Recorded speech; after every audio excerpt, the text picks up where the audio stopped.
Thank you for your introduction, Andrei.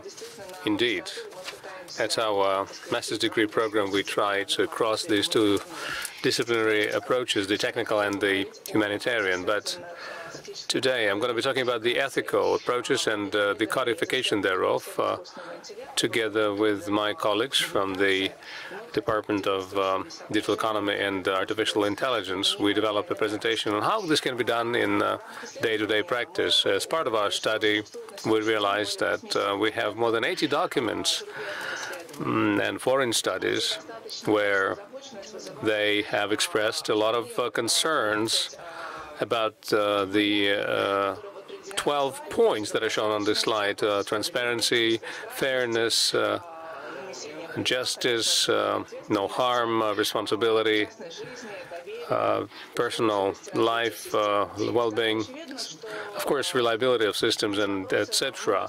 And it became clear that these are the issues that are of concern to various groups of stakeholders, including in non-commercial, non-profit organizations that develop their own AI systems, universities, separate states, both developed and developing.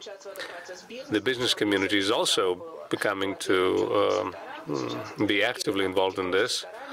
And this also includes cross-sectoral initiatives, and also what Maxim has already spoken about, supranational initiatives. That's where work is underway as well. It is clear that at this juncture we need to move on to practical implementation of these principles, past declarations, and this can become one of those fundamentals of the so-called soft law that will build the foundation for further development. And when we discuss the ethical code in the area of AI, we can rely on the practice developed within various sectors and industries with their codes. And we've seen published at the conference the codes and the language of that, and we'll be ready to share that with you. Speaking about what can become the basics for these codes, these are the main principles. You have to act in the interest of societal development, public development, understanding that you need to understand what are the sensitive areas, hazardous areas, where you will delegate or will not delegate the decision-making to AI. You also have to ensure that we do not limit diversity and social-cultural traditions. We also need to understand what the legal framework is right now. We need to comply with it, and that includes technical standards, legal documents, regulations, and rules. And we also need to realize what the role of various international and regional agreements is as one of the elements of the system that underpins the operation of AI. The third group is probably the largest of them all. It deals with the issues related to interests of society and people. And one of the most important things here is that it needs to be conducive to ensuring that the Bill of Rights is ensured as far as the human rights are concerned. And some of the elements that we see here flow out of this. You need to avoid discrimination, ensure the personal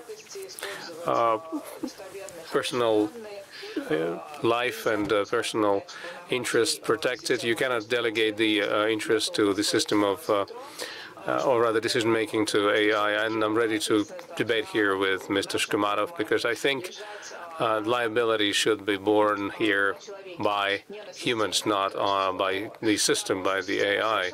You can improve the system, but it is humans that should be liable. You need to act in good faith and in full understanding what kind of responsibility is borne by those who are creating AI or using AI for their professional activities.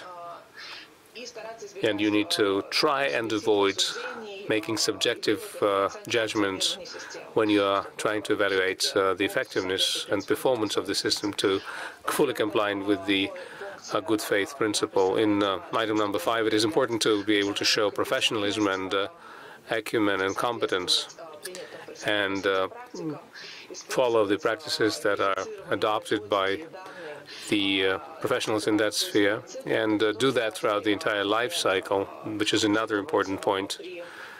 You need to take that into account when you develop various stages of an AI system's life cycle. And it is also quite important for the middle term and long term to ensure there is more trust built into these technologies, and people should have more knowledge about them, so awareness needs to be built to dissipate any fears that people may have about the system. And at the same time, we need to have full information about the systems and the capabilities the systems can afford and the risks that are the result of that. And you also need to ensure that competition is fair and trust in the products is built.